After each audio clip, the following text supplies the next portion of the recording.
ಇದ್ರ ಜೊತೆಗೆ ನಿಮ್ಗೊಂದು ನೆನಪಿರ್ಬೋದು ಹಳೆ ಡೈಲಾಗ್ ದರ್ಶನ್ ಅವ್ರದ್ದು ಅಯ್ಯೋ ತಗಡೆ ಅನ್ನುವಂಥ ಡೈಲಾಗನ್ನು ನೇರವಾಗಿ ಉಮಾಪತಿ ಅವ್ರ ಬಗ್ಗೆ ಮಾತನಾಡಿದ್ರು. ಅಂದರೆ ಅವರಿಬ್ಬರ ನಡುವೆ ಕೆಲವೊಂದಿಷ್ಟು ವೈಮನಸ್ಸು ಉಂಟಾಗಿತ್ತು. ಈ ನಿರ್ಮಾಪಕರು ಹಾಗೂ ಚಿತ್ರದ ಆ ವಿಚಾರಕ್ಕೆ ಸಂಬಂಧಪಟ್ಟಂತೆ ಇಬ್ಬರು ಕೂಡ ನೇರವಾಗಿ ಆರೋಪ ಪ್ರತ್ಯಾರೋಪಗಳನ್ನು ಮಾಡಿದ್ರು. ಈಗ ಅದೇ ಉಮಾಪತಿ ಈಗ ದರ್ಶನ್ ಬಗ್ಗೆ ಮಾತನಾಡ್ತಿದ್ದಾರೆ. ಹಾಗಾದರೆ ಅವ್ರೇನು ಮಾತಾಡ್ತಿದ್ದಾರೆ ನೋಡೋಣ ಬನ್ನಿ. ತಾಳ್ಮೆ, ನರಸಿಂಹನ ಕೋಪ, ಆ ರೀತಿಯ ಸಾಲುಗಳನ್ನು ಕೂಡ ಬರ್ಕೊಂಡಿದ್ರಿ. ಸಹಜವಾಗಿ ನಿಮಗೂ ಕೋಪಕ್ಕೆ ಕಾರಣ ಆಗಿತ್ತು ಅವತ್ತು ಅವ್ರ ಪದ ಬಳಕೆ ಮಾಡಿದಂಥ ಸಂದರ್ಭದಲ್ಲಿ. ಈಗ ಅವರು ದರ್ಶನ್ ಅವರು ಪೊಲೀಸ್ ಕಸ್ಟಡಿಯಲ್ಲಿರುವಂಥ ಸಂದರ್ಭ ಇಲ್ಲ, ನಿಮ್ಮ ಕೋಪದ ಪ್ರತಿರೂಪಗಳು ಈಗ ಹೇಗೆ ಅನ್ಸುತ್ತೆ ಸರ್ ಅಂತ? ಸರ್, ಈಗ ನನಗೆ ಅನಿಸ್ತಾ ಇರೋದೇನಂದ್ರೆ ಇವಾಗ ನಾವು ರಿಯಾಕ್ಟ್ ಮಾಡಬಾರ್ದು ಅಂತಲೇ ನಂದಿದ್ದು ಸರ್. ಯಾಕಂದರೆ ನಾನು ಹಾಕೊಂಡಿದ್ದ ಸ್ಟೇಟಸ್ಸು ನಿಜವಾಗ್ಲೂ ಆತನಿಗೆ ಅಂತಲ್ಲ ಸರ್. ನಾನು ನಮ್ಮಲ್ಲಿ ನಮ್ಮ ತಂದೆ ತಾಯಿ, ನನ್ನ ಹೆಂಡತಿ, ನಮ್ಮ ಸ್ನೇಹಿತರುಗಳೆಲ್ಲ ಹೇಳ್ತಾ ಇದ್ದು ಸ್ವಲ್ಪ ಕೋಪ ಕಡಿಮೆ ಮಾಡ್ಕೊಳಪ್ಪ ಅಂತ. ರಾಜಕೀಯಕ್ಕೆ ಬಂದಮೇಲೆ ನಿಜವಾಗ್ಲೂ ಭಾಳ ಕಡಿಮೆ ಮಾಡ್ಕೊಂಡಿದ್ದೀನಿ ಸರ್. ಆಮೇಲೆ ಅದ್ರ ಉದ್ದೇಶ ಏನು ಅಂದರೆ ತಾಳ್ಮೆ ಇರೋದ್ರಿಂದ ಎರಡು ಥರ ಉದಾಹರಣೆಗಳಿದ್ದಾವೆ. ನಂದೊಂದು ಉದಾಹರಣೆ, ಇನ್ನೊಬ್ಬ ವ್ಯಕ್ತಿದೊಂದು ಉದಾಹರಣೆ. ಏನು, ತಾಳ್ಮೆಯಿಂದ ಇದ್ದರೆ ಕಾಲ ಕಾಯ್ದು ಬಾಲ ಕುಯ್ಬೋದು, ತಾಳ್ಮೆ ಕಳ್ಕೊಂಡ್ರೆ ಅದೇನು ಹೇಳ್ತಾರಲ್ಲ, ತೀಟೆ ತೊಡೆ ಕೆರ್ಕೊಂಡು ಗಾಯ ಮಾಡ್ಕೊಂಡ ಅಂತ, ಹಂಗೂ ಆಗ್ತದೆ. ಯಾವತ್ತೂ ಅಷ್ಟೇ ಸಮಯ ಸಂದರ್ಭ ಎಲ್ಲದಕ್ಕೂ ಉತ್ತರ ಕೊಡ್ತದೆ sir. Time is the better. ಇಲ್ಲಿ ಯಾವುದೇ ಕಾರಣಕ್ಕೂ ನಾವು ಯಾವುದೋ ಒಬ್ಬ ವ್ಯಕ್ತಿನ ಮುಗಿಸ್ತೀನಿ, ಯಾವುದೋ ಒಬ್ಬ ವ್ಯಕ್ತಿನ ನಾನು ರಕ್ಕೆ ಪುಕ್ಕ ಕದರಿಸ್ತೀನಿ, ಯಾವುದೋ ಒಬ್ಬ ವ್ಯಕ್ತಿನ ನಾನು ಗುಂಬಿಡ್ತೀನಿ ಸರ್, ಅವೆಲ್ಲ ತುಂಬ ದಿವಸ ಬಾಳಿಕೆ ಬರಲ್ಲ. ಯಾಕಂದರೆ ಒಂದು ಅರ್ಥ ಮಾಡ್ಕೊಳ್ಳಿ, ದೇವತೆಗಳೇ ಎಷ್ಟೋ ಸಲ ತಪ್ಪು ಮಾಡಿರೋದು ಉಂಟು, ಕಲ್ತಿರೋದು ಉಂಟು, ಅಂಥದ್ರಲ್ಲಿ ನಾವು ಸಾಮಾನ್ಯ ವ್ಯಕ್ತಿಗಳು ಸರ್. ಆಮೇಲೆ ನಾವು ಎಷ್ಟು ವರ್ಷ ಇರ್ತೀವಿ ಇಲ್ಲ ಗೊತ್ತಿಲ್ಲ. ಇರೋಷ್ಟು ದಿವಸನೂ ಇನ್ನೊಬ್ರಿಗೆ ಮಾದರಿಯಾಗಿರಬೇಕು. ಇರೋಷ್ಟು ದಿನನೂ ನಮ್ಮ ಕೈಯಲ್ಲಿ ಆಯ್ತು ಸರ್. ನನ್ನ ಕೈಯಲ್ಲಿ ನಾನು ನೋಡಿ ಸರ್, ಒಂದು ಬಿಂದಿಗೆ ಅಷ್ಟು ನೀರು ಕೊಡೋಕ್ಕಾಗಿಲ್ಲ ಸರ್, ಅಟ್ಲೀಸ್ಟ್ ಒಂದು ಲೋಟದಷ್ಟಾದರೂ ನೀರು ಕೊಡ್ತೀನಿ ಸರ್. ನನ್ನ ಯೋಗ್ಯತೆ ಏನಿದೆ ಅಷ್ಟಕ್ಕೆ ನಾನು ಮಾಡಬಲ್ಲೆ. ಅಥವಾ ನನಗೆ ಯಾರೋ ಮಾತಾಡಿದ್ದಾರೆ, ನಾನು ಯಾರಿಗೂ ಬುದ್ಧಿ ಕಲಿಸ್ಬಿಡ್ತೀನಿ ಅಥವಾ ಇನ್ನೊಂದು ಮತ್ತೊಂದು ಅಂತಲ್ಲ. ಅದರ ಅರ್ಥ ವಿಷ್ಣುವಿನ ತಾಳ್ಮೆ ಇರಲಿ, ನರಸಿಂಹನ ಕೋಪ ಯಾವತ್ತೂ ಮರಿಬೇಡ ಅಂತೇಳಿ ನನಗೆ ಒಬ್ಬರು ಗುರುಗಳು, ನನಗೆ ಇವತ್ತು ನೆನಪಿದೆ. ಕೋಡಿಮಟ್ಟದ ಗುರುಗಳನ್ನ ನಾನು ಭಾಳ ನಡ್ಕೋತಾ ಇದ್ದೆ, ಇವತ್ತು ನಾನು ನಡ್ಕೋತೀನಿ. ಅವರು ನಮ್ಮ ತಂದೆಯವರು ಅವ್ರ ಹತ್ರ ಒಂದು ಮಾತು ಹೇಳ್ತಾರೆ. ನಾನು ಹೇಳ್ತಾ ಇರೋದು 2007-8. ಅವಾಗ ಏನಾಗ್ತದೆ, ನಮ್ಮ ತಂದೆ ಗುರುಗಳ ಹತ್ರ ಒಂದು ಮಾತು ಹೇಳ್ತಾರೆ. ಗುರುಗಳ, ನನ್ನ ಮಗನಿಗೆ ಭಾಳ ಕೋಪ ಇದೆ, ಸ್ವಲ್ಪ ಆತನಿಗೆ ಹೇಳಿ ಅಂತ. ಗುರುಗಳು ನನಗೆ, ನೋಡೋ ಶಿಷ್ಯ, ನನ್ನ ಇನ್ಯಾವುದೇ ಕಾರಣಕ್ಕೂ ಇನ್ನು ಸ್ವಲ್ಪ ಕೋಪ ಮಾಡ್ಕೊಂಡಿದ್ದಲ್ಲ, ದುಡುಕ್ಬಾರ್ದು ಕಣೋ. ಆಯಿತು ಗುರುಗಳೇ. ಅದಾದ್ಮೇಲೆ ನಮ್ಮ ತಂದೆ ಹತ್ರ ಇಲ್ಲ ಅಪ್ಪಾಜಿ ಆಯಿತು ಅಂತೇಳಿ ನಾನು ಹೇಳ್ತೀನಿ. ಅದಾದ್ಮೇಲೆ ಒಂದು 6-7 ತಿಂಗಳು ಬಿಟ್ಟು ಮತ್ತೆ ಗುರುಗಳು ನನ್ನ, ಅಂದರೆ ನಾವು ಭೇಟಿ ಆಗ್ತಾ ಇರ್ತೀವಿ, ನೆನ್ಸ್ಕೊಂಡು ಅವಾಗ ಕೇಳ್ತಾರೆ, ಏನೋ ಶಿಷ್ಯ ಕೋಪ ಕಡಿಮೆ ಮಾಡ್ಕೊಂಡೇನೋ? ಹ್ಞೂ ಗುರುಗಳೇ ಮಾಡ್ಕೊಂಡಿದ್ದೀನಿ. ಎಷ್ಟೋ?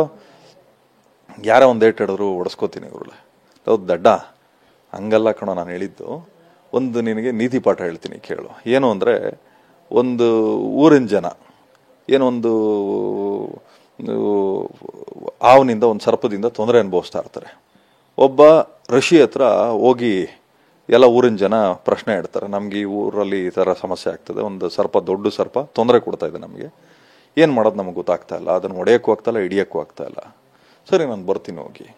ಸರಿ, ಅದಾದಮೇಲೆ ಒಬ್ಬರು ಋಷಿ ಆ ಊರಿಗೆ ಬರ್ತಾರೆ. ಬಂದಾಗ ಆ ಹಾವು ಎಲ್ಲಿದೆಯಪ್ಪ? ಇಲ್ಲಿದೆ, ಬನ್ನಿ ಹೋಗ್ತೀನಿ. ಸರಿ, ಕರ್ಕೊಂಡು ಹೋಗ್ತಾರಂತೆ. ಆ ಋಷಿಗಳು ಅವ್ರಿಗೆ ಅಪಾರವಾದ ಜ್ಞಾನ ಇರ್ತದೆ, ಮತ್ತು ದೇವ್ರನ್ನ ಹೋಲ್ಸ್ಕೊಂಡಿರ್ತಾರೆ, ಎಲ್ಲ ಆಗ್ತದೆ. ಆ ಹತ್ರ ಮಾತಾಡ್ತಾರಂತೆ, ಏನಪ್ಪ ಏನು ಸಮಸ್ಯೆ ಮಾಡಿದೆ ನಾನು? ಜನಗಳಿಗೆಲ್ಲ ಕಚ್ಚೋಕೆ ಹೋಗ್ತೀಯಂತೆ. ನನ್ನ ಗುಣನೇ ಅದಲ್ವಾ? ಇಲ್ಲಪ್ಪ, ನೀನು ಯಾವುದೇ ಕಾರಣಕ್ಕೂ ಹಿಂಗೆ ಜನಗಳಿಗೆ ತೊಂದರೆ ಕೊಡಬಾರ್ದು. ನಾನು ಯಾಕೆ ತೊಂದರೆ ಕೊಡಬಾರ್ದು? ನನಗೆ ನೀನು ಮಾತು ಕೊಡಬೇಕು. ಆಯ್ತು, ಮಾತು ಕೊಡ್ತೀನಿ, ತೊಂದರೆ ಕೊಡಲ್ಲ. ಓಕೆ. ಋಷಿಗಳು ಅವ್ರ ಪಾಡ್ಗೆ, ಅವ್ರು ಊರಲ್ಲಿ ಪೂಜೆ ಮುಗಿಸಿ ಅವ್ರ ಪಾಡ್ಗೆ ಹೋಗ್ತಾರೆ, ಮಠಕ್ಕೆ ಹೋಗ್ತಾರೆ. ಅದಾದಮೇಲೆ ಒಂದು 6-7 ತಿಂಗಳು, 1 ವರ್ಷ ಬಿಟ್ಟು ಮತ್ತೆ ಜನಗಳು ಹೋಗ್ತಾರಂತೆ, ಖುಷಿಯಾಗಿ ಬರ್ತಾರಂತೆ. ಅವಾಗ ಇವರೇ ಕೇಳ್ತಾರಂತೆ, ಏನಾಯ್ತರಪ್ಪ, ಹೆಂಗಿದೆ ನಿಮ್ಮ ಸರ್ಪ? ಚೆನ್ನಾಗಿದೆ ಗುರುಗಳೇ, ನಾವು ಚೆನ್ನಾಗಿದ್ದೀವಿ, ಅದು ಚೆನ್ನಾಗಿದೆ. ಹ್ಞೂ ಸರಿ, ಏನೋ ಪೂಜೆ ಇಟ್ಕೊಂಡಿದ್ದೀವಿ, ತಾವು ಬರಬೇಕು. ಹೋಗ್ತಾರಂತೆ. ಹೋದಾಗ ಋಷಿಗಳು, ಎಲ್ಲಪ್ಪ ಹಾವು? ಇಲ್ಲ ಗುರುಗಳೇ, ಪೂಜೆ ಫಸ್ಟ್ ಅಲ್ಲಿ ಹೋಗೋಣ ಬಾಪ. ಹೋದ್ರೆ ಇನ್ನೇನು ಸಾಯೋ ಹಂತದಲ್ಲಿ ಇತ್ತಂತೆ. ಅವಾಗ ಋಷಿಗಳು ಕೇಳೋರಂತೆ, ಏನಪ್ಪ ಏನು ಹಿಂಗೆ ಆಗ್ಬಿಟ್ಟಿದ್ಯಾ? ಹೌದು, ನಾನು ನಿಮಗೆ ಮಾತು ಕೊಟ್ಟಿದ್ನಲ್ಲ, ಯಾರ ತಂಟೆಗೂ ಹೋಗಲ್ಲ ಅಂತ. ಆಯ್ತು, ಹಿಂಗೆ ಯಾಕೆ ಕೇಟಾಗಿದೆ? ಜನ ಎಲ್ಲ ಹೋಗೋರು ಬರೋರೆಲ್ಲ ಕಲ್ಲಲ್ಲಿ ಕಡ್ಡಿಯಲ್ಲಿ ಹೊಡೆದು ನಾನು ಈ ಸ್ಥಿತಿಗೆ ತಂದಿದ್ದಾರೆ. ನಾನು ಹಂಗಲ್ಲ ಹೇಳಿದ್ದು, ಸಮಯ ಸಂದರ್ಭ. ನಿನ್ನ ತಂಟೆಗೆ ಬಂದವ್ರಿಗೆ ನೀನು ಬುದ್ಧಿ ಕಲಿಸು, ನೀನು ಯಾರ ತಂಟೆಗೂ ಹೋಗ್ಬೇಡ ಅಂಥೇಳಿ.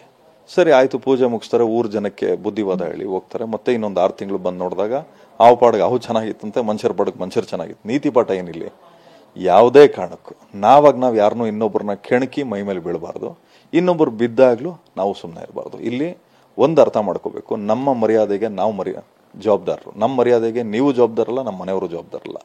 ಸರ್, ಈಗ ಸಹಜವಾಗಿ ನೀವು ಹೇಳಿರ್ತಕ್ಕಂಥ ನೀತಿ ಪಾಠದಲ್ಲಿ ದರ್ಶನ್ ಅವರು ನಿಮ್ಮನ್ನ ಕೆಣಕುವಂತ ಘಟನಾವಳಿಗಳು ಕೂಡ ಆಯ್ತು, ಬಟ್ ಅಷ್ಟೇ ಆತ್ಮೀಯತೆ ಕೂಡ ಇತ್ತು ಸರ್.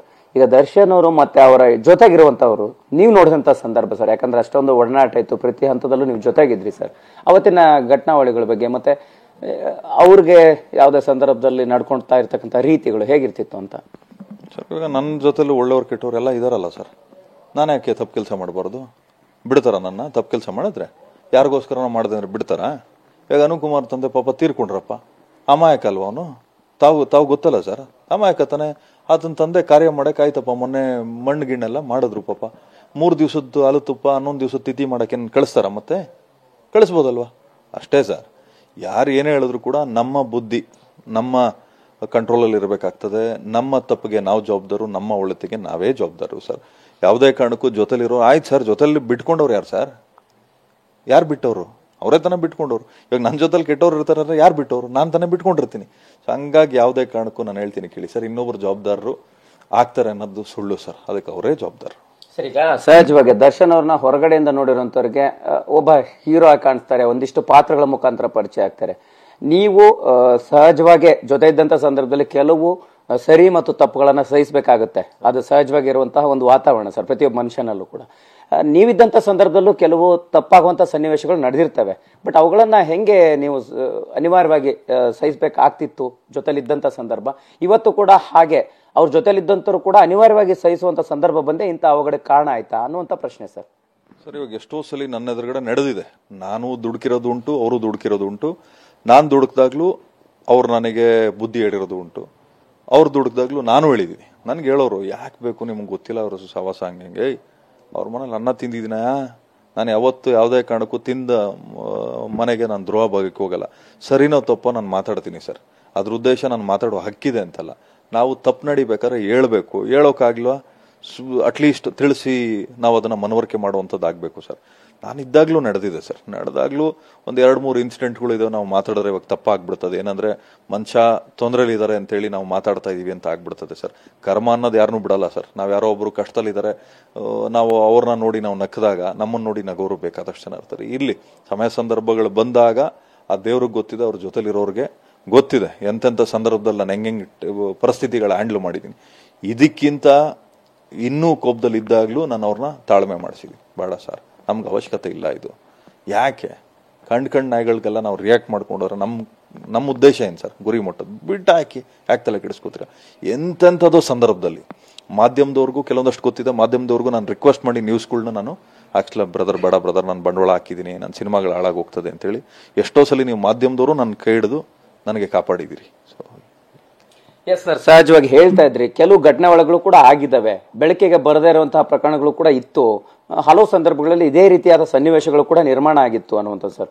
ಅಂತಹ ಸನ್ನಿವೇಶಗಳನ್ನು ಇಷ್ಟೊಂದು ಸೀರಿಯಸ್ ಆಗಿ ದರ್ಶನ್ ಅವ್ರು ತಗೊಳ್ಳುವಂತ ಅವಶ್ಯಕತೆ ಇರ್ತಿತ್ತಾ ಅನ್ನುವಂಥದ್ದು ಸರ್. ಸಹಜವಾಗಿ ಒಂದು ಸಾರ್ವಜನಿಕ ಜೀವನದಲ್ಲಿರುವಂಥ ವ್ಯಕ್ತಿ ಆಗಿರೋದ್ರಿಂದ ಅವರೇ ಅದನ್ನ ಮುಂದಾಳತ್ವ ವಹಿಸ್ಕೊಂಡು ಅದನ್ನ ಬುದ್ಧಿ ಮಾತು ಹೇಳಿ ಸರಿಪಡಿಸುವಂತ ಕೆಲಸಗಳನ್ನು ಮಾಡಬೇಕೆ ಹೊರತು ತಾವೇ ಅದನ್ನ ಪ್ರೇರೇಪಿಸುವಂತ ಕೆಲಸ ಆಗ್ಬಾರ್ದಿತ್ತ ಅನ್ನುವಂಥ ಮಾತುಗಳು ಚರ್ಚೆ ಆಗ್ತಾ ಇರುವಂಥದ್ದು ಸರ್.